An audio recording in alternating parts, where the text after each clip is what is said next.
Welcome to Mustard Seed Reflections, where we explore the insights from the Mustard Seed Advent publications by Derek West. In this video, we will focus on an excerpt from Derek's work titled Atonement and Amazingly Sufficient Grace, specifically the chapter called The Legality of Affliction. For a deeper personal study, please visit www.mustardseedadvent.com to obtain your free copy of this publication. In The Legality of Affliction, Derek crafts a courtroom scene that illustrates God's strategy for saving a sinful humanity. However, the accuser of the brethren, known as Satan, questions God's fairness and justice, asking why no mercy or grace is offered to the fallen angels of hell, but to a sinful people? By the end of this courtroom scene, the wisdom, justice, and love of the Father will be revealed in His judgment. Let us watch this courtroom scene unfold, with Satan's opening arguments. Heaven's government is biased and shows favoritism. It affords exceptions and pardon for humans who have committed the same egregious sins, which Christ will burn your beloved fellow angels for committing. They joined my rebellion to protest against this unfair manifestation of inequity. Your formerly angelic loved ones are destined for hell merely because they followed my lead and rejecting the word, my superior. Yet, the highest Christians have done worse. They are rescued from their sins and saved for elevating their favorite prophet minister above Christ's testimony. I, being the next in command to Christ, the highest created being, and being one who has never died, was not I, Lucifer, more worthy of such adoration than their favorite prophet minister? Were we not both subordinate angels of light to Christ? Your loved ones, the fallen angels, were wiser to exalt me than were Christians to exalt their favorite prophet minister. For unlike those prophets, I was created next in command to Christ. Manifestly then such Christians distrusted Christ and were more cozy with his lesser angels of light, just as were your former heavenly loved ones who now stand under my government. Yet they are saved and your loved ones will be destroyed. Was not I Lucifer, whom 1/3 of the angels followed, inspired with even greater luster than the prophets? Why does not a pardon exist to cover your former heavenly relatives while men of equal if not greater sin are reunited and embraced? Derek West explains, if all that the Redeemer had in order to validate our right to a pardon was the sacrificial goat, a provision for unknown sins, then Jesus and Christ, in his courtroom reply, would be limited to the following counter-argument. Christ and Jesus would say, we object to the comparison of Laodiceans and hell's angels for the following reason. They, the redeemed, should be pardoned because they did not know to choose the good and refuse the evil. They were ignorant. Not so with the fallen angels who fully knew better and sinned with reckless abandonment and against counsel. For this reason, a plan was adopted to save humanity, while no such plan was forged to save the fallen angels. They must now be made to pay the price for their treason against heaven. Derek further states, he could only argue to the judge, Father, forgive them, for they know not what they do. But such a defense could not stand cross-examination, and a good advocate would not dare come to court to face such a virulent and vitriolic prosecutor, the accuser of the brethren, armed only with half a defense.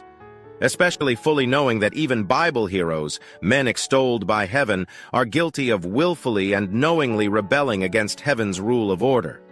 Instead of simply advancing that argument, both Jesus and Christ will give the following reply to the accuser of the brethren. Contrary to hell's claim, we make no petition of salvation for all in Zion, especially those who idolatrously elevated the prophets above the word. In fairness and equity, we appeal for mercy to cover only two categories. The first, those who believe and who have died. The second are those who now live and have fully endured advancing in the conversion process. Those amongst the living who have rejected our comforter revealed testimony, justice indeed demands that they receive not your mercy. Instead of heeding my appeal, they, exactly as charged, willfully and with forethought of mind chose to exalt above my voice the writings of lesser lights, men who were likewise sinners, exactly as hell's angels have done. For justice, the court is willing to sacrifice by foregoing their long years of toil in your work. We do wish to cover the sins of premeditation committed by the faithful, those who have embraced the testimony of Jesus. It is not a display of inequity to put away their sins of premeditation and not do the same for Lucifer's fallen angels. To the contrary, as did David, those saints have suffered already for their purposeful sins. The demons have never experienced, even in the long 6,000-year history of their rebellion, as much as a stubbed toe. They have never mourned the loss of a loved one. They have never been persecuted for their beliefs. They have received absolutely no punishment. They cannot be compared to them, the wise virgins, since the demons have never borne humanity's infirmities and grief. To this point, the redeemed from Zion are covered. What about the dead saints whom we represent in this proceeding as well? Those soon to step forward from the grave in the first resurrection, men and women, regardless of the generation, who openly professed my word amidst great hostility.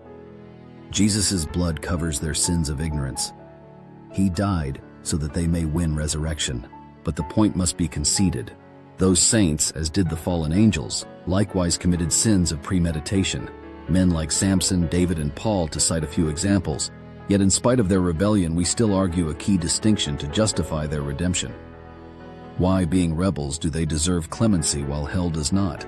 Because each of those saints suffered the ultimate penalty. They passed into the grave.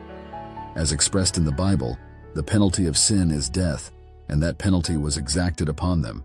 They paid an enormous price for their rebellion.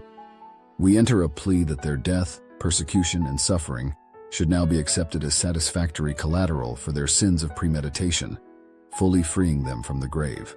Now for hell's angels, it is their turn to die. Unlike the saints to be resurrected, they rejected my righteousness. Therefore, they must trust in their light, their own righteousness to deliver them, as did my servants, who took the wiser path and trusted me. When Lucifer led them astray, he did so by claiming a higher authority than that of Christ. Consequently, let him and his fallen angels, be they spirits or humans, cash in on their claim of righteousness. Let them pluck themselves as brands from the fire.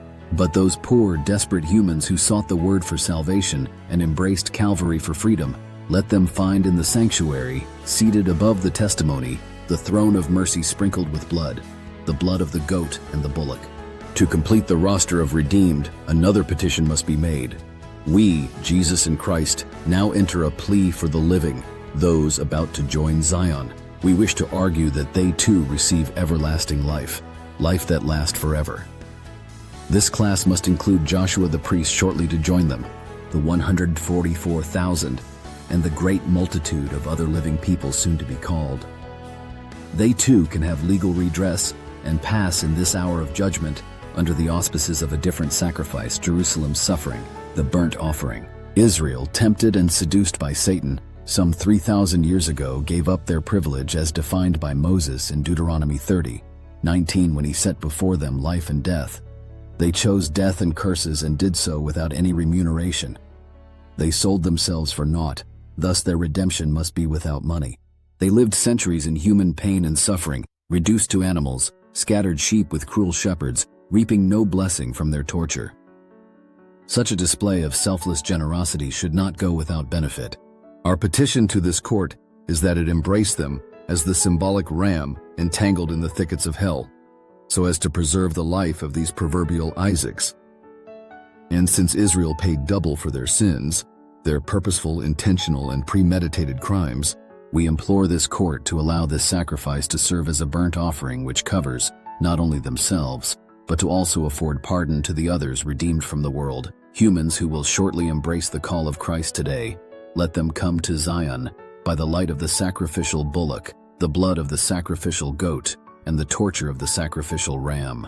In connection with this important petition, let Israel's fire, the double portion of their affliction, bring immediate relief to all who now suffer the thorns of the flesh, the grief from any further sickness and pain.